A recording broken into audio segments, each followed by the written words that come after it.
Assalamualaikum warahmatullahi wabarakatuh. Indonesia merupakan negara dengan banyak keanekaragaman budaya, bahasa, ras, suku bangsa, agama, dan kebudayaan. Lantas, sudahkah kita yang merupakan bagian dari bangsa Indonesia mengenal adanya kebudayaan tersebut? Dan untuk kita yang beragama Islam, sudahkah memahami bahwa Islam dan kebudayaan di Indonesia melahirkan suatu akulturasi dari itu yang kemudian membentuk hal yang baru? Saya yakin pasti teman-teman semua belum sepenuhnya tahu dengan hal tersebut. Maka dari itu, Mata A2 hadir sebagai solusi untuk menjelaskan itu semua bersama ahlinya. Makanya jangan kemana-mana, terus bersama saya Rizka di Mata A2, mengupas kebudayaan Islam Indonesia tanpa batas.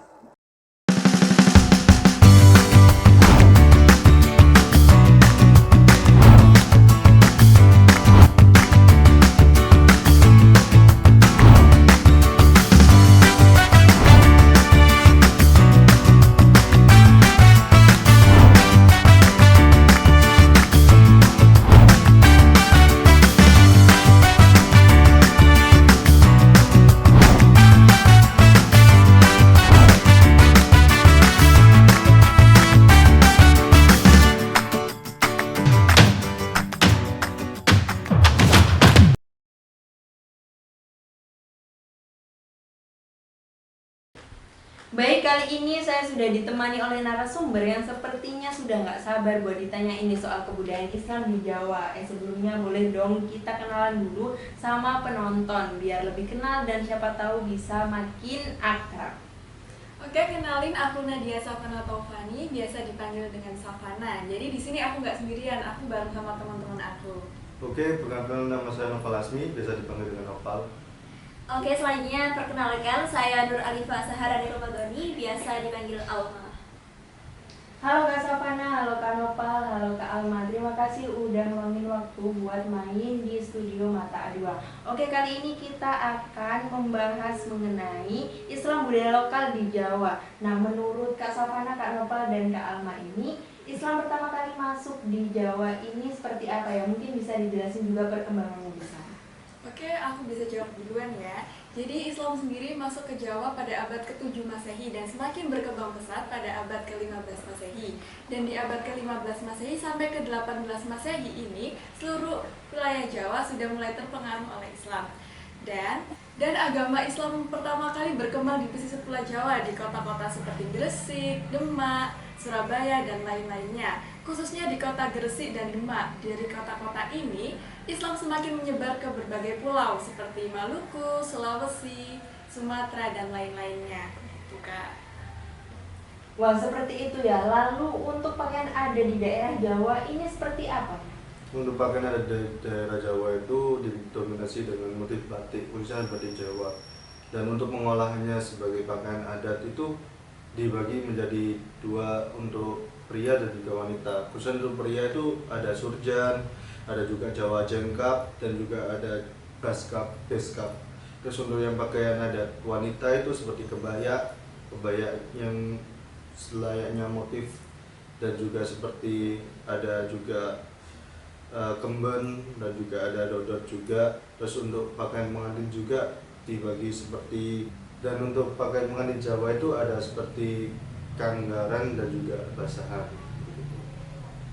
Oke Kak, lanjut soal adat istiadat. Jadi adat istiadat di daerah Jawa ini bagaimana? Oke, untuk adat istiadat sendiri di daerah Jawa itu banyak sekali. Yang pertama kita lihat dari bahasanya sendiri. Jawa itu mempunyai bahasa Kromo ya, Mopo seperti itu. Dan kemudian ada adat istiadat seperti kenduren yang merupakan acara yang digelar untuk mencari keberkahan dengan diadakannya makan-makan. Dan selanjutnya juga ada kejawen. Kejawen itu merupakan pedoman yang dianut oleh masyarakat Jawa setempat. Dan lanjut ada juga yang namanya itu sekaten.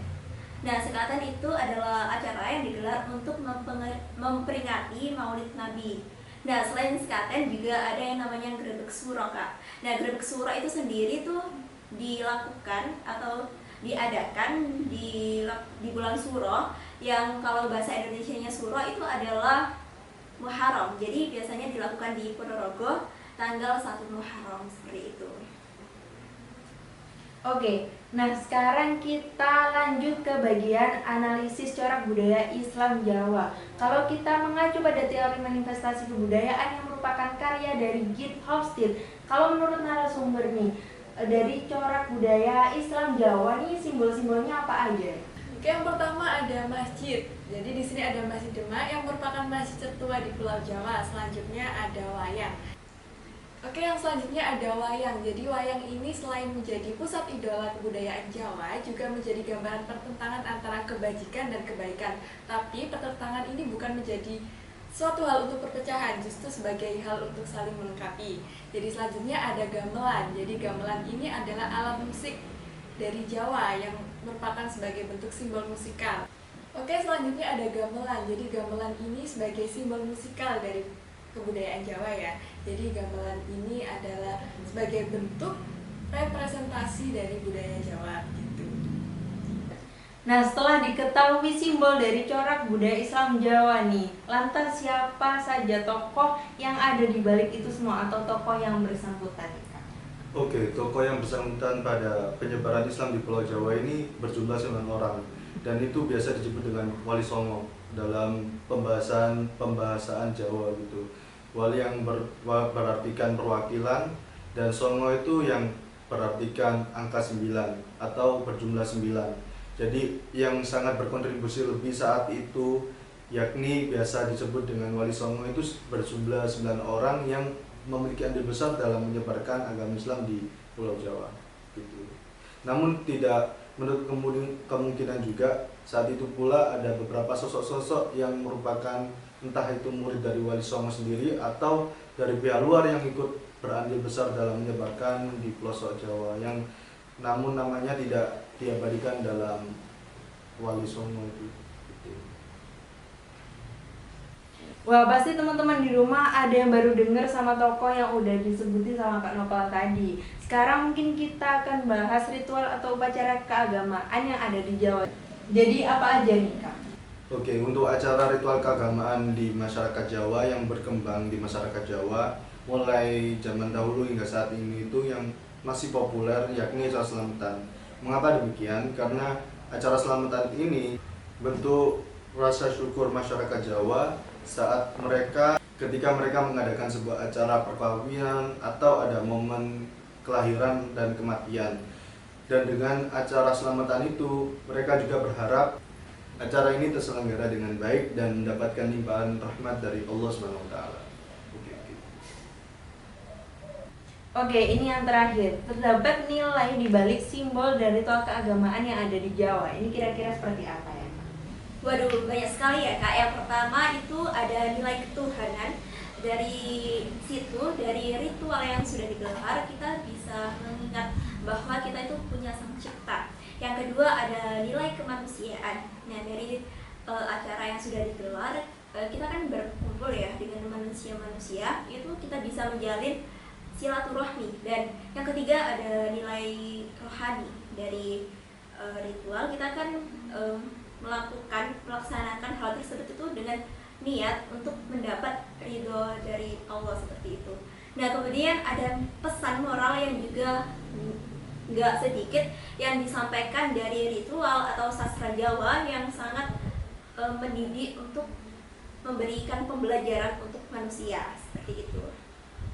Ternyata nilai yang terkandung di balik simbol dan ritual itu bisa menjadi pembelajaran untuk kita semua ya Kak. Ada pesan moral juga yang tersirat di sana. Nah, bagaimana nih teman-teman di rumah, sudah tahu kan mengenai Islam budaya lokal di Jawa yang udah dikupas tuntas oleh Kak Safana, Kak Naufal, dan juga Kak Alma. Dan saya ucapkan terima kasih banyak untuk Kak Safana, Kak Naufal, dan Kak Alma yang telah menyempatkan waktunya untuk berkunjung di studio Mata A2. Terima kasih kembali. Nah, di episode berikutnya kita bahas soal apa ya teman-teman? Penasaran? Terus pantengin kita ya di Mata A2. Mengupas kebudayaan Islam Indonesia tanpa batas. Wassalamualaikum warahmatullahi wabarakatuh.